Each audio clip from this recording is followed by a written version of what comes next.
Hello, I'm Bill Monroe, and welcome to episode 121 of 2-Minute Talk Tips, the podcast that opens with a practical public speaking tip in the first 2 minutes before getting into a deeper discussion about public speaking. Today's tip comes to us from special guest Ari Gunzburg. More and more, I am seeing how the more that you open yourself up, and it's hard, and it's scary, and it can be disastrous. It could be. But the more that you're able to open yourself up and the more that you're able to be real, the more you will find that people can connect with you. We were talking before about these kids in the juvenile detention center, right? So these people that I know went in to go talk to them, and I heard that it went very well, and I'm sure that it did. But they had to have opened themselves up somewhat to the process. Otherwise, they would have just been another talking head at the front of the room telling them, okay, here's step 1, here's step 2, here's step 3. Very boring. The more that you can open yourself up and say, hey, I've got something to tell you, and,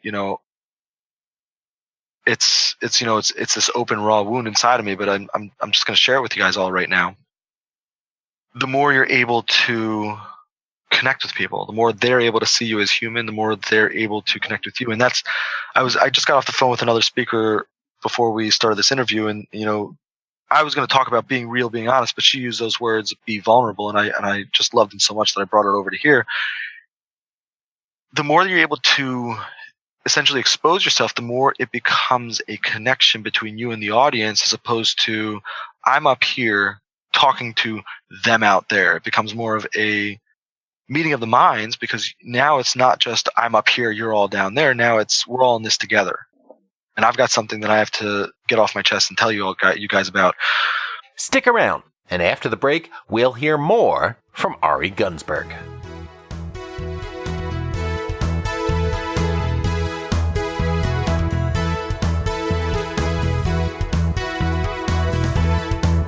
Welcome back. This week, we get to learn a lot more about the competitive aspect of Toastmasters. Toastmasters is a well-known international organization with thousands of chapters around the world. It's a fantastic resource for folks who want to improve their public speaking skills, practice, and get feedback. While we do talk about competition in Toastmasters this week, keep in mind that's only a small part of the program. If you don't want to compete, don't want to win or lose, that's perfectly fine. Most Toastmaster folks don't participate in that aspect of it. But for those of you who do want to explore competitive speaking, Toastmasters can be a great option. Ari's tip about vulnerability is important, and you hear it come out a few times in this episode, including the last segment where Ari talks through his own rebranding, refocusing, and redesign of his website. We don't usually get into that much sort of discussion about a drafting process, but I think it's particularly interesting this week in this context.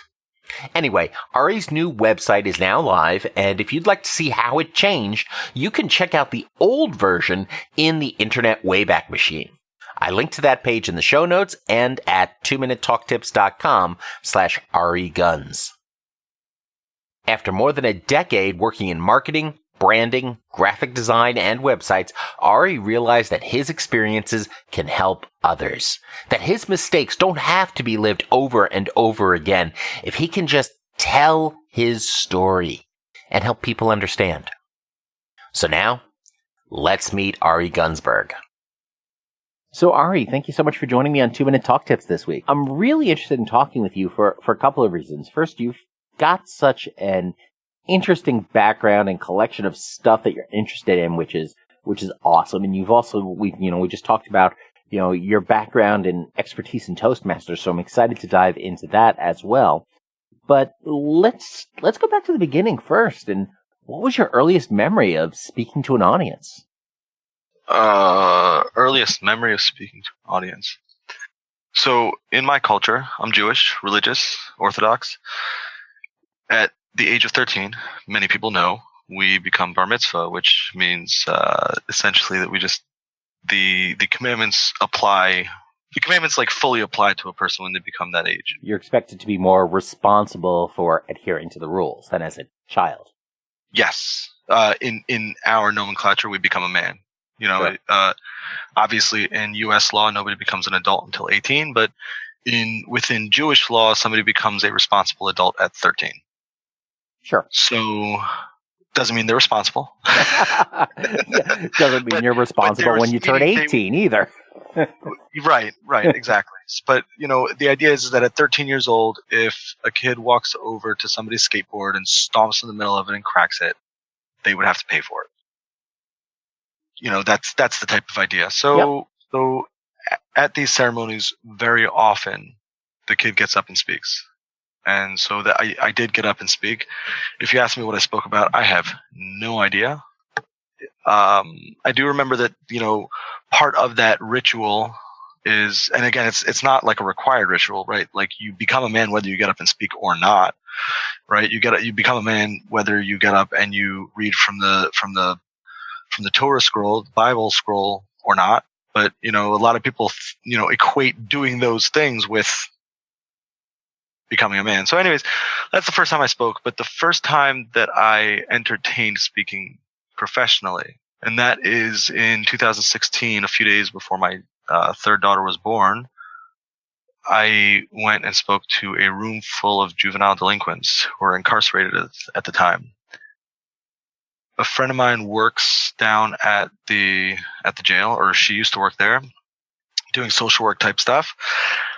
And she reached out to a bunch of us and she said, hey, you know, who's able to come out and speak to my boys for career day to, you know, just give them an idea that there's stuff to do for a career other than drug dealer, police officer, social worker, or prison guard, you know? Help them see more of the world. Right, exactly. And so I told her, I said, at first I had no interest in going down there. You know, in my past, I've been to places like that. I didn't really want to go back. I was like, I'm not interested. No thanks. And after a few days, I couldn't like shake the thought of it. And I was like, you know, I've been in these places. So most of the people that I know in our group that probably said yes to her are going to go down there and going to say, hey, yeah, I'm an accountant, or yeah, I'm a financial analyst, or I work in this type of software. I do this or I do that. And, you know, but there's not going to be any connection there other than the fact that this social worker lady asked them to come in and speak to them. And I was recognizing the fact that I actually had some type of connection, because maybe not exactly what they did, but I've done dumb things in my life also. I've been in situations like that also. So I actually feel like I have a connection with them without ever having met them before in my life. So somewhat reluctantly, I reached back out to her and I said, oh, you know, hey, I'll do it.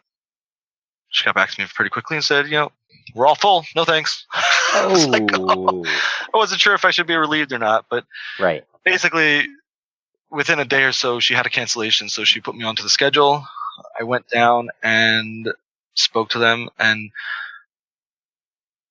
I prepared to speak to them, and I was walking in basically, you know, within a few hours of the speech, and I was like, what the hell did I just do? I put down my whole story. They don't care about my story. What do they care, right? They're locked up. The only thing they care about is me, is, you know, whatever business I'm in. So I got very nervous and started second guessing myself. And the first thing I did when I walked in there is I said, you know, I've got a bit of a past. You know, you guys might see some of yourself in me if I tell you my story, but we don't have to do that if you guys don't want to. So by a show of hands, who would like to hear my story before we talk about career stuff?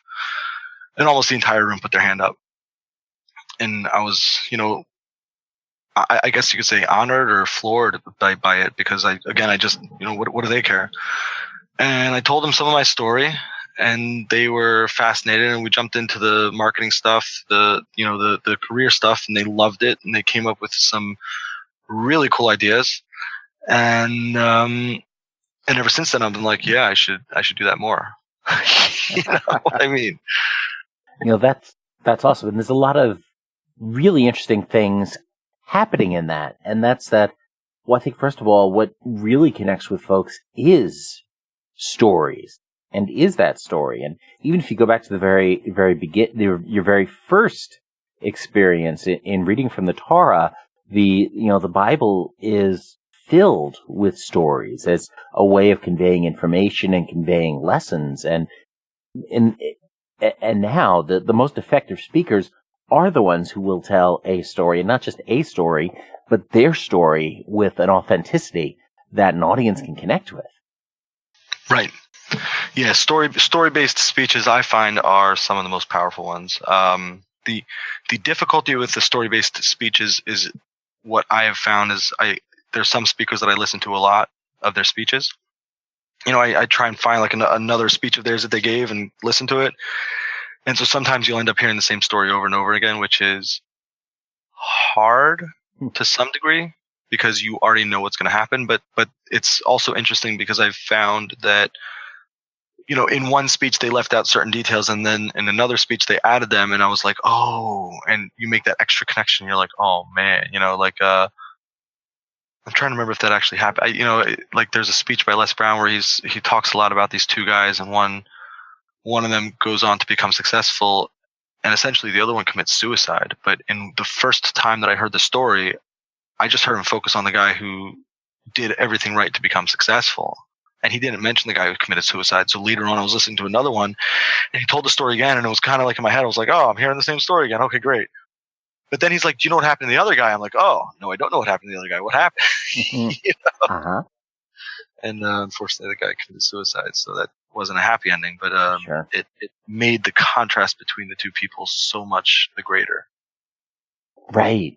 I think what's really interesting is that as speakers and as storytellers, the more we know our stories and the more we know about what we want to talk about, we can find different aspects in that same story.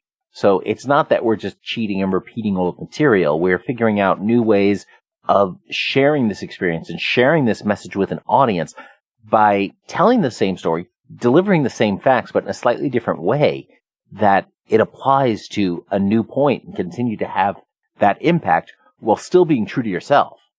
Absolutely. I mean, there are so many nuances to everything that happens to us that as we refocus on the exact same experience and reevaluate it from a new lens, I don't know about you, but as I get older, there are times when I look back at other points in my life and I say, hey, what was actually going on over here? And I re-examine it with a new lens of experience. And there's all sorts of nuances there that I didn't necessarily catch the first time around.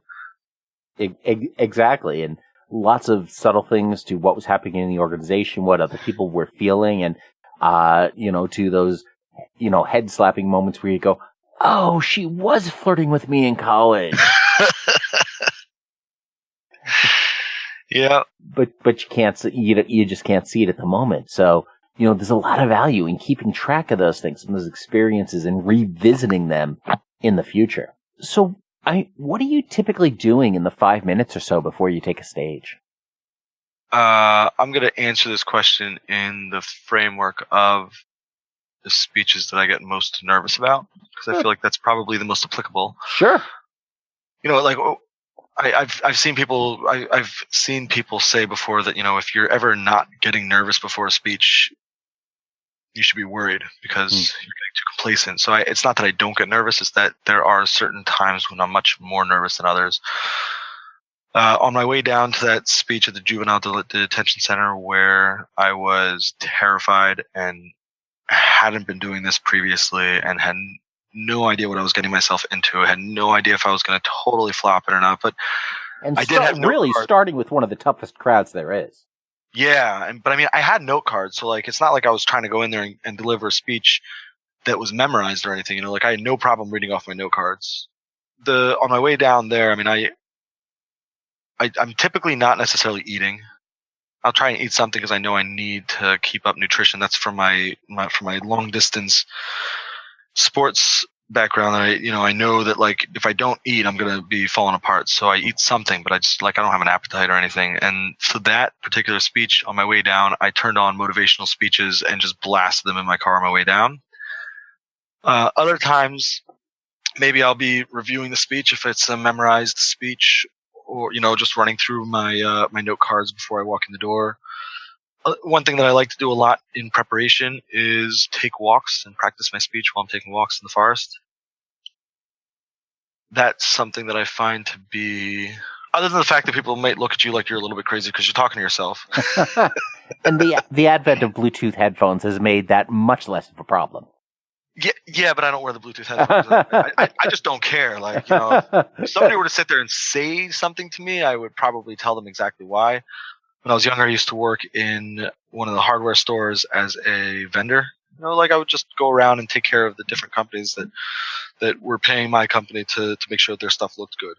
So I was out at a store one time, and I was working on a team with a West Virginian who's 6.5 feet tall, older, and just unapologetic. So he was putting together one of the displays, and a customer was walking past him, and they hear him muttering to himself. And they just get nervous a little bit, and they look over, and they're like, excuse me, who are you talking to? And he stands up to his full 6.5 feet, looks down at them, and he says, myself, God damn it. Like, he just didn't care. So yeah. I think a lot of people are concerned about being labeled mentally unstable or mentally ill if they're talking to themselves. But I believe that most, if not all, people do it, whether verbally or mentally. So as long as you're not having a multiple person conversation with yourself, I don't see any real problem with it. You know, sometimes it just breaks the monotony. And it engages your brain and your body in different ways than just running through it in your head. Oh, the walking? Yeah, absolutely. If I'm running through the stage presence type stuff of the speech, you know, if I'm running through that subject matter, then I am more inclined to be in a space where I can actually pretend like it is the stage. It doesn't have to look like a stage. I just will designate an area so I know, like, you know, okay, now I'm going stage left, now I'm going stage right, now I'm going stage center, etc.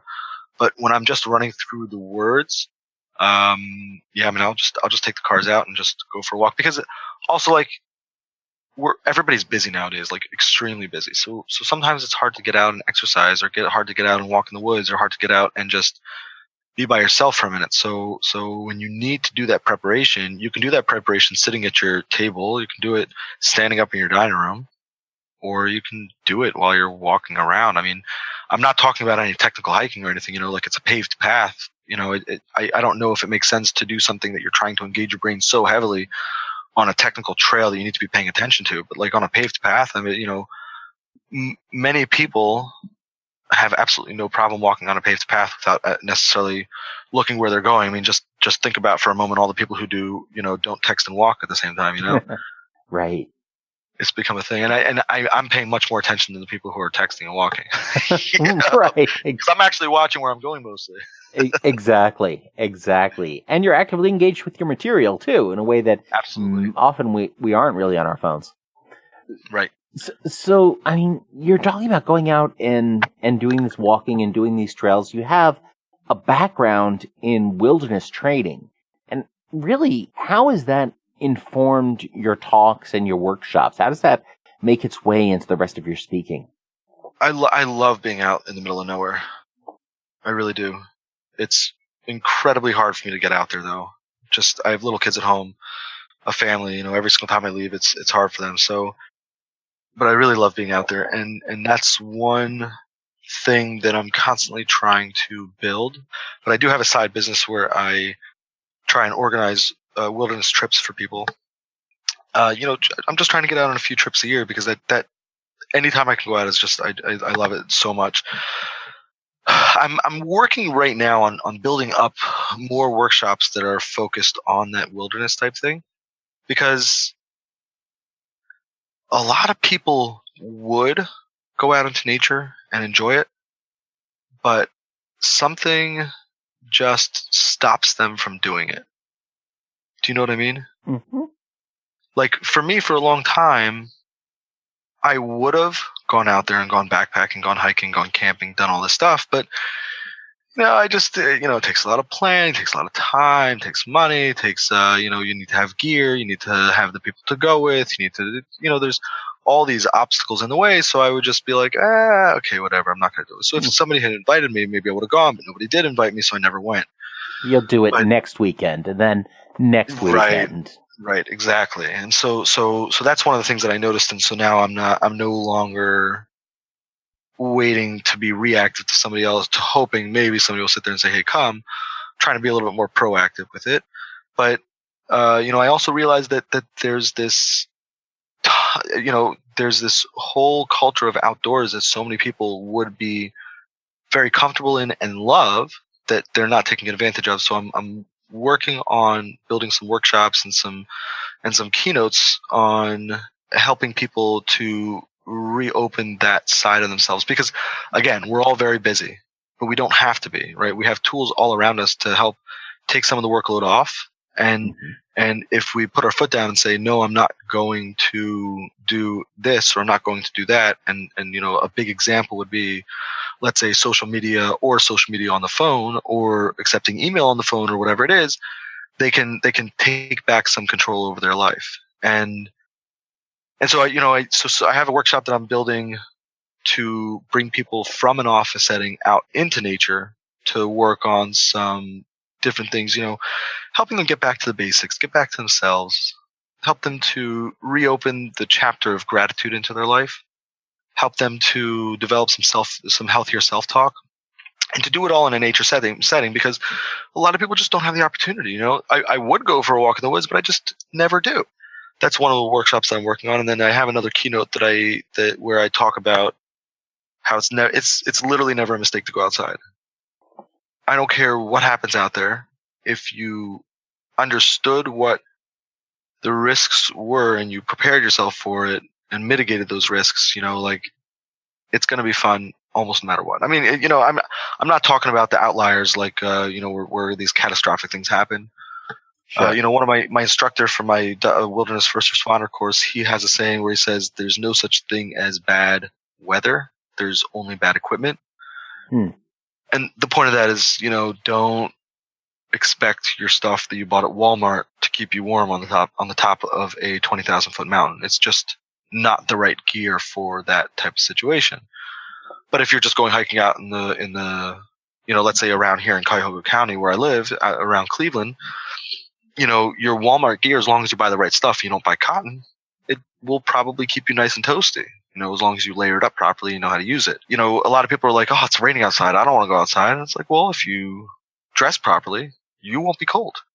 You'll be a little wet, but you'll be fine.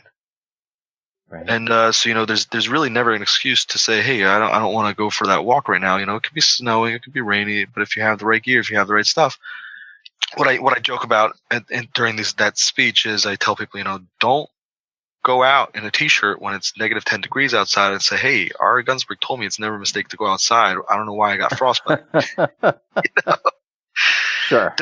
You can't be stupid, but right. But it's just, there's a whole world outside, and a lot of our modern conveniences and our modern entertainments are deliberately trying to keep us from that outside world. And it's an amazing world that opens the eyes of every single person that I take out there. I take little kids, I take teenagers, I take adults. I go out with, I might end up out there with, people who are much older, who remember doing this stuff when they were kids, but they're not doing it anymore because, hey, we've got Netflix. Hey, we've got Facebook. Hey, we've got all these other things they're so much more interesting to a degree, right? When I was sitting on my couch watching Netflix, it seems much more interesting, but the second you go outside, you're like, wow, I'm very happy that I'm out here. Right. Netflix is going to be interesting in the next 30 seconds. Going outdoors, that's going to take a few more minutes before you get there. Right. It's got to do with that whole, I think I heard it talked about in the Happiness Advantage by Shauna Core, and maybe they discuss it in other books as well, and it's research backed. If you can get rid of anywhere from 20 seconds to 2 minutes of the hurdles to do a particular activity, you'll find that you're able to do that activity much easier. Huh. Interesting. As an example, if you wanted to go work out tomorrow morning, if you get your workout bag ready tonight and you have your sneakers all ready to go, and depending on how unmotivated you would be before you've been a few times, maybe you go to sleep in your workout clothing. So you literally just have to wake up, tie your sneakers, and go. You're much more likely to actually go than if, okay, you wake up at 6 o'clock in the morning, well, I'm not sure where my shorts are.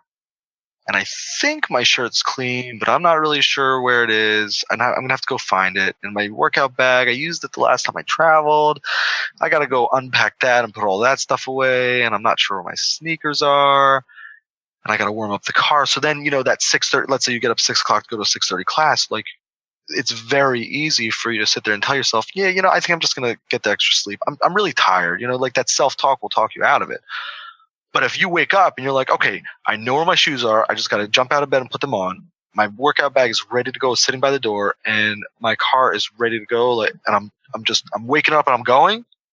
You're much more likely to do it, and that's backed by science. And I can't tell you the exact studies, Sure. but that's backed by science. So yes, that makes a lot of sense. I think I accidentally applied a strategy like that to get to my 8 a.m. general psych class in college that one year. I really should have taken that class, pass fail. But yeah, there's lots we all have those classes, right? Yeah, exactly. There's lots of really, really interesting things in that. It's like your workshops actually give people the excuse they're looking for to get out of the office, to get out into the environment. Exactly, and there's no hurdle to a corporation wrapping their head around this type of thing. You tell a corporation, listen, there is research showing that by getting your people out of the office for the day with me, getting them out into the forest, and we're going to go in and talk about all this stuff. We're going to have all these discussions and go through all these exercises.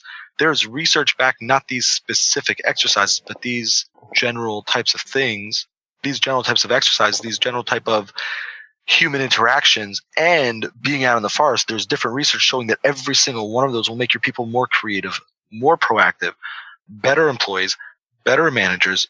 It'll just help them all around. When you start bringing the dialogue into those types of facts, I wouldn't say it's hard for a company to say no, because, you might have the CEO who's like, forget it, I'm not going outside. But it's not necessary. There's no great leap to say, you know what, this is not something that maybe we should do. We really have to do this because we'll all benefit from it. Right. And anybody who takes those things that we talk about in the workshop and brings it to another part of their life, or starts taking walks in the woods again because, hey, it's only 10 minutes away, it's not as far as I thought it was, and starts going out for hikes with their kids, with their grandkids, with their spouse, with their loved ones, with whoever it is, the benefits of that one workshop can last decades. And in terms of getting benefits that last for decades too, I mean, you, in order to be able to do this, you had to go out and acquire those skills to go ahead and speak to groups and speak to folks, so that you could, maybe start speaking to those kids, but to refine those skills. So you got involved with Toastmasters, and I think a lot of folks have heard of the organization, but how did you get involved with them? One of my favorite motivational speakers to listen to, and I don't listen to this stuff all the time. I should, but I don't, is Les Brown. Get into Toastmasters. So I heard about this stuff for a while before I actually did it. And this comes back to that same thing, right? Until you get up and do, you just won't get up and do, right? You need to make that defining moment of, I'm just going to do it because I got to. And if I don't do it, it's just never going to happen. Now, I thought about joining for a year or two beforehand. So it's about a year and a half ago, and I'm like, I just got to do this. There's never going to be that opportune time where it's like, okay, now I have time in my week to be able to fit that in. So it's just not going to happen. So I said, let me just make this happen. So I looked around to local meetings and I visited a few. There was one group that I liked better than the rest, and I made the decision to join them. And going back to what we were talking about before, until you make that decision to do, you're just not going to do. So I made the decision to go, and things came up. And I think I visited them the first time in like April or May, and I didn't actually join until June or July. Just different little things. Sure. The holidays came up, and this came up, and that came up. And, I hadn't committed yet, even though I'd committed to going. I hadn't fully committed. So until I made that full commitment to go, I didn't go. You didn't have the recurring appointment in your calendar. Yeah, basically. And so finally I started going, and I started learning the way that they had it set up with the old program, and they have a new program now, and I'm not in the new program right now because I'm trying to continue with the old program to achieve the highest ranking that they have in the organization, which is called the Distinguished Toastmaster. But the way they have the program set up is that they're working you through steps. Here's how you do this type of speech, and here's how you work on this particular skill, and you have your vocal variety where, you practice. Sometimes it might be appropriate to talk really loudly, and other times it might be appropriate to just whisper, depending on what the mood you're trying to convey. And they have discussions about hand gestures. And so each speech is focusing on a different aspect of talking. And then they get into the more advanced manuals where they assume that you have all those basics down. So I was in the Toastmasters for a few months, and the contest circuit came up. I joined the contest for the fall. I don't think I fully knew what I was getting myself into, but sometimes, actually not sometimes, most of the time, if not all the time, when you sign yourself up for something and then shortly thereafter you're like, oh crap, what did I just do to myself? What that means is you're really going to learn a lot and you're really going to grow a lot, and you just have to hang on for your dear life until it's all over. And I could bring you up example after example in my own life where those types of things happen, where I signed up and then I was like, maybe I should just cancel it because that's just too much. And I didn't. And in retrospect, I'm like, wow, I really gained a lot from this. So I joined the contest circuit for the humorous speech and the table topic speech. So humorous is just you get up there for 5 to 7 minutes and you tell a funny speech. So it has to be structured like a speech, it has to have a beginning, a middle, and end. You can't just get up there and give 5 minutes of stand-up comedy. It doesn't work. So I wrote a speech and I got up there. I won at the club. I won at the club level.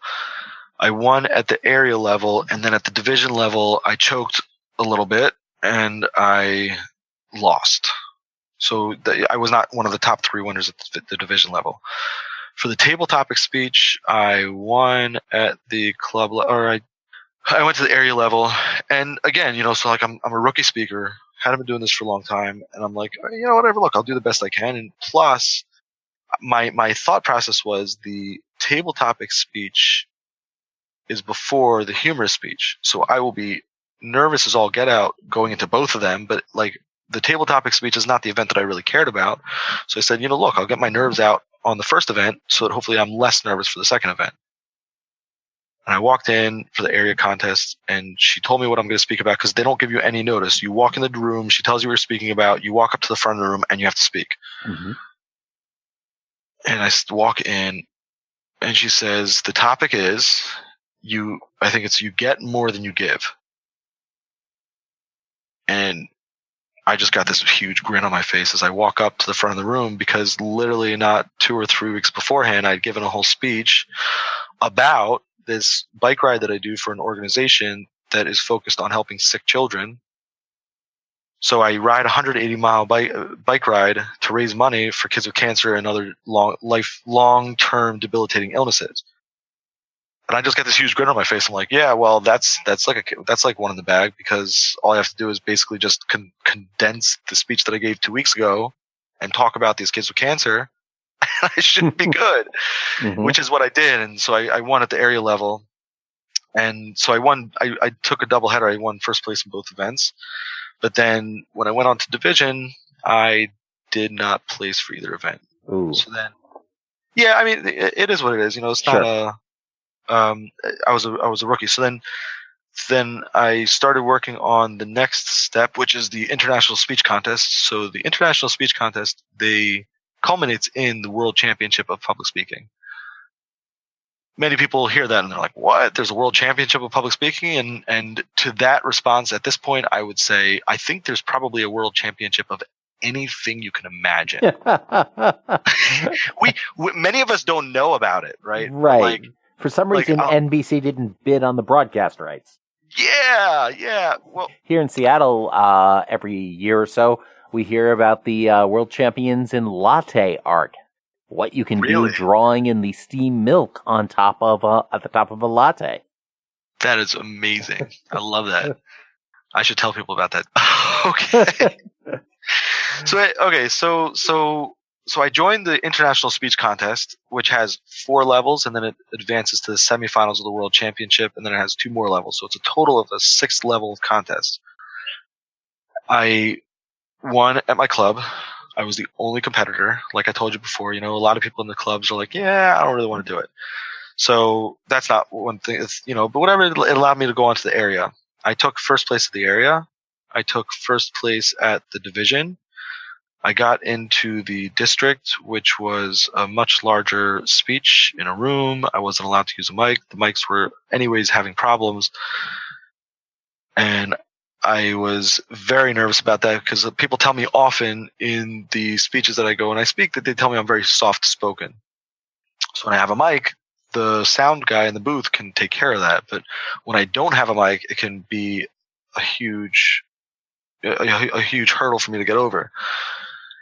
So I got into the district for Ohio, and I got up there and I gave my speech, and I thought I did a bang up job. I had the whole, when I sat there, the title of the speech was "Live Now." So at some point I asked them to say "Live Now," and like the whole room was like much louder than I expected. But I don't care how loud they are the first time. You always ask them to do it a second time and do it louder, So I was like, come on, everybody, with a feeling now. And the whole room just like roared out, "Live Now." And I'm like, and like I had the whole room fired up like crazy. And I sat down, and the guy I was sitting with, who has competed multiple times in the past, he was floored. He's like, that was amazing. He's like, I've never heard you speak before in my life. I would love to hear you speak again. I was like, thanks. And then when they were going through the prizes, they announced me at second place, which was a huge letdown because with the way that I had fired up the whole crowd and with the other speeches that were given that day, I thought that I had it in the bag. I thought that I was going to Chicago to the semifinals, and I didn't. So, like on the one hand, here's this huge accomplishment. I just started speaking less than a year ago, and I just finished second place in the district. On the other hand, I thought I was going to Chicago. It's amazing that it has that kind of structure. I had never really known that Toastmasters had that kind of structure. And I think a lot of folks don't realize there is that whole separate competition aspect to it. It's not just about speaking more effectively in your sales meetings, although it absolutely is great for that. The vast majority of Toastmasters have no interest in competing. So the competition is there for the people who want it. And most people it doesn't even register on them. They're not interested. Like, typically speaking, like I visited other contests before also. I have noticed that you keep on seeing the same people competing and not because they're the ones who want to compete, and the other people are like, they're not interested in it. Sure. Absolutely.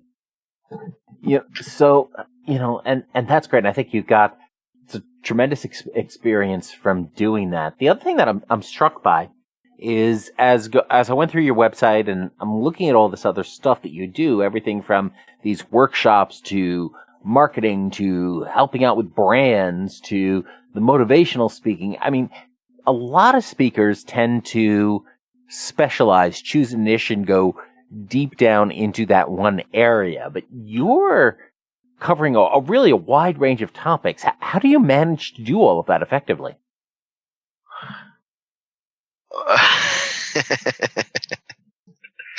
Great question. Coming from the marketing background that I'm in, I do know that it's always best to focus on one thing. The more that you can tell people like that's me, the better it is, because otherwise they can't wrap their head around everything that you are.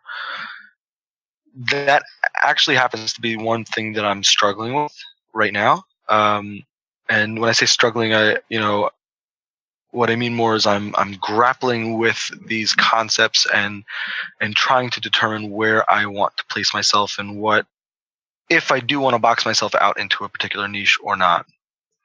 Most likely what I'm going to do, and you're talking to me reworking my whole website. I've been working a lot on the back end, getting photographs of me at speeches, getting videos of me at speeches, and doing stuff like that to improve the quality of my marketing materials. So that's one of the things that I'm going to be grappling with as I work on my website. And so by the time this podcast airs, my website will be much different than what it looks like right now.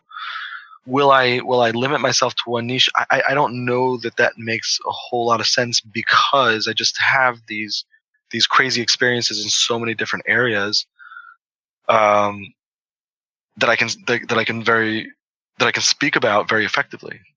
I've just done a lot of things in my life, like whether many of them were stupid, but some of them weren't that stupid, and so I've come across all these different things that I've been through, and I can bring that experience to bear, and if I can help people from that experience, then I would like to be able to help them. But I do recognize that I do need to focus what I'm talking about a little bit more. So some of those things, I'll tell you like this. Some of the ways that I'm planning on doing that is, for instance, the wilderness thing. I'm planning on making that much more noticeable, much more prevalent. I call myself a wilderness liaison because I try to help people experience the outdoors, whether that means that I'm leading you on a particular trip or just encouraging you to go out and enjoy nature, enjoy the wilderness. It doesn't matter. I want to help more people reconnect to their roots and go outside. Sure. So that's one, I guess you could say, focal point for what I do. And I'm going to be concentrating on that a lot, because I want it's first of all, it's unique. There aren't a lot of other speakers out there who are doing that particular niche and talking about those particular topics. And then the other big aspect I think that I'm going to continue to touch upon is the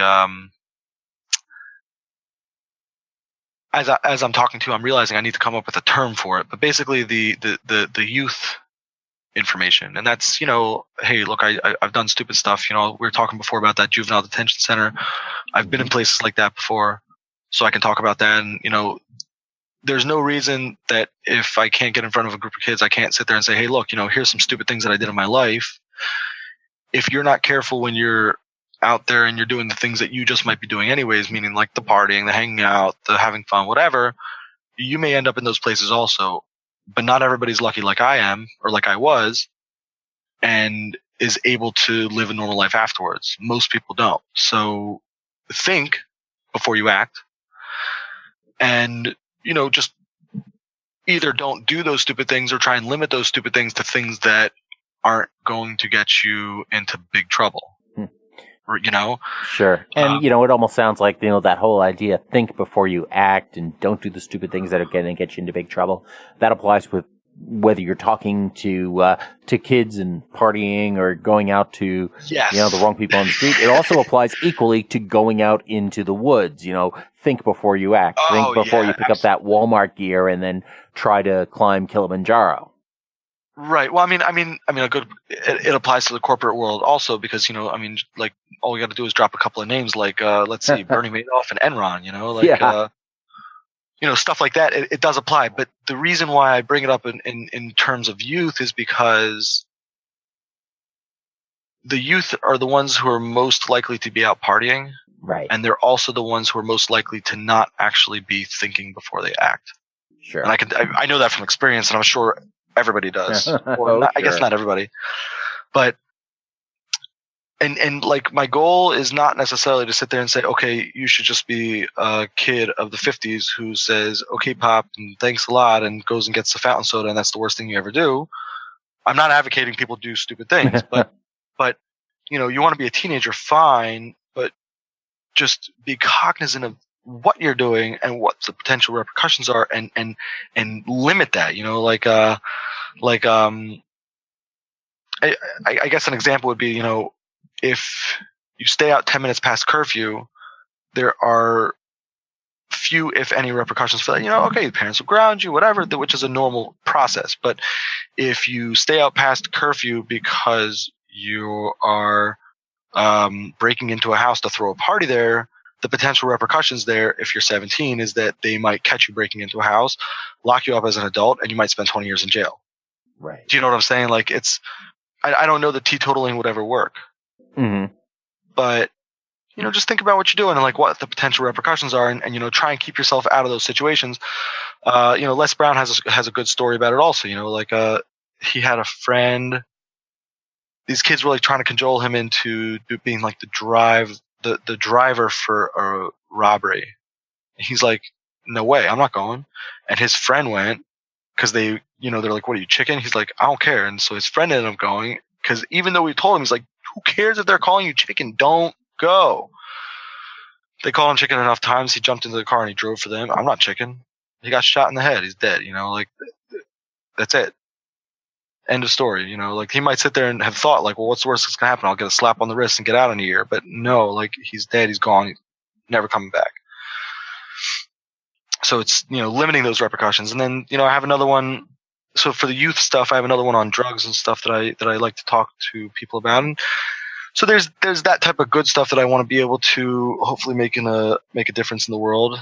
And I'm working on developing a program which, based on the schedule that you sent me, I'm hoping very much will be out by the time this podcast comes out.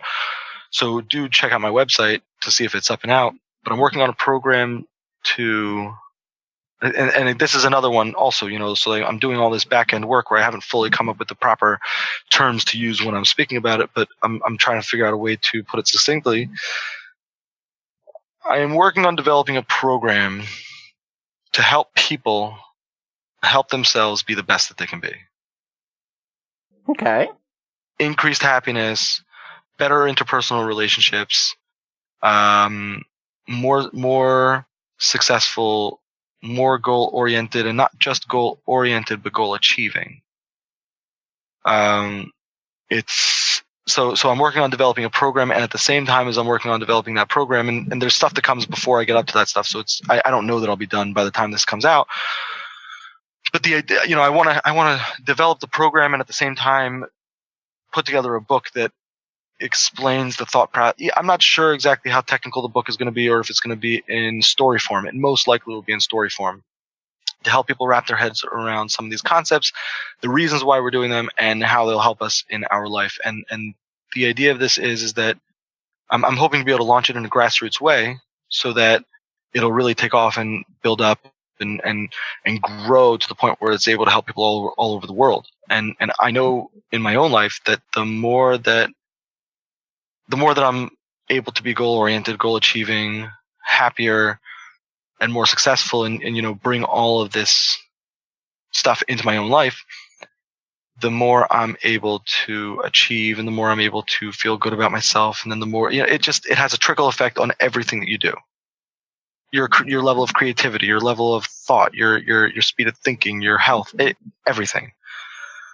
So I'm hoping to be able to put together a program which will help anybody put certain things into place in their life that will essentially, I'm going to use the word automatically, but I don't fully mean it, but automatically allow them to take control of these aspects and use these tools to improve their life. And I say automatically because it'll be built in as long as you are working through this, through the thought process that I'm putting together for you.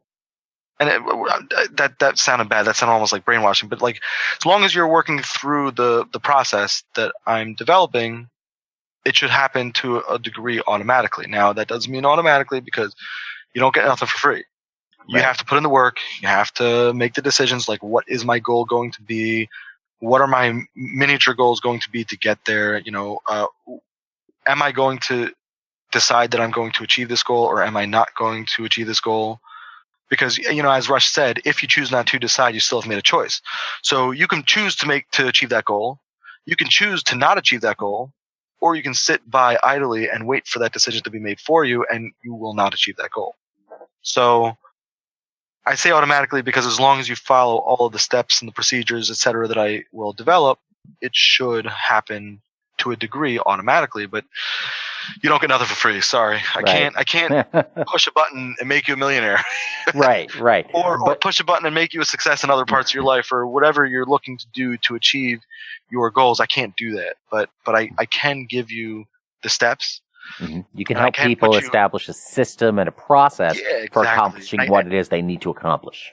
And this is a big point, is I can help you by developing the ripe environment for you to be able to develop yourself in. And I truly believe that the system that I've been working on, outlining, and putting together will essentially create these mini environments all over the world to allow people to just grow beyond their wildest dreams. Awesome. And ambitious. And who's ambitious? Hey, look, if you're not ambitious, what's the point? The people who change the world are the people who just don't believe anybody who says that doesn't make any sense. You can't do that. Right. Exactly. I deliberately choose to not believe certain things, and I deliberately choose to believe other things. So the things that I will not believe are the people who say, no, you can't do that. And the things that I choose to continue to believe is the fact that I know that I can. So, Ari, if folks want to know more about you and what you're up to, where should they go? Best place to check, first and foremost, is my website, arigunz.com. That's arigunz.com. I do keep a presence on Instagram. I don't guarantee that it will always be there, but I do keep a presence on Instagram. It's using the same handle, just instagram.com/arigunz, ARIGUNZ. Those are going to be the two best places to kind of figure out, like, kind of, what I'm doing. Meaning other projects that I'm working on will invariably get posted onto Instagram or my website at some point. Fantastic. And we'll also have all of those links available over at 2minutetalktips.com/AriGuns. So, Ari, this has been fantastic. Thank you so much for joining us this week. Thank you very much for having me. I really appreciate it. There are a lot of great things in here that different speakers will take away from this episode. Probably the most universal principle, though, is the one you hear early on, where he talks about sharing his story with the kids in juvenile detention. What they really wanted to hear was, in fact, Ari's story. You see, a personal story helps make that connection with your audience. It gives you credibility, it demonstrates vulnerability, and, as we say in sales, facts tell, but stories sell. Ari's personal story and personal history is what sold his message to that audience. So check out Ari's website at arigunzburg.com. That's ARIGUNZBURG.com. You can find that and all the other links mentioned in this episode over at 2minutetalktips.com/AriGuns, GUNZ.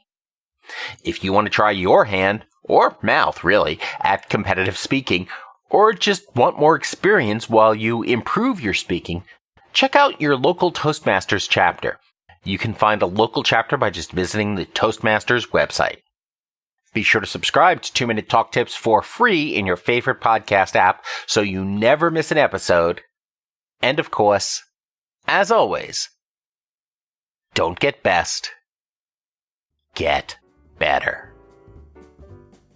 Thanks a lot. I'm Bill Monroe, and I'll talk to you next week.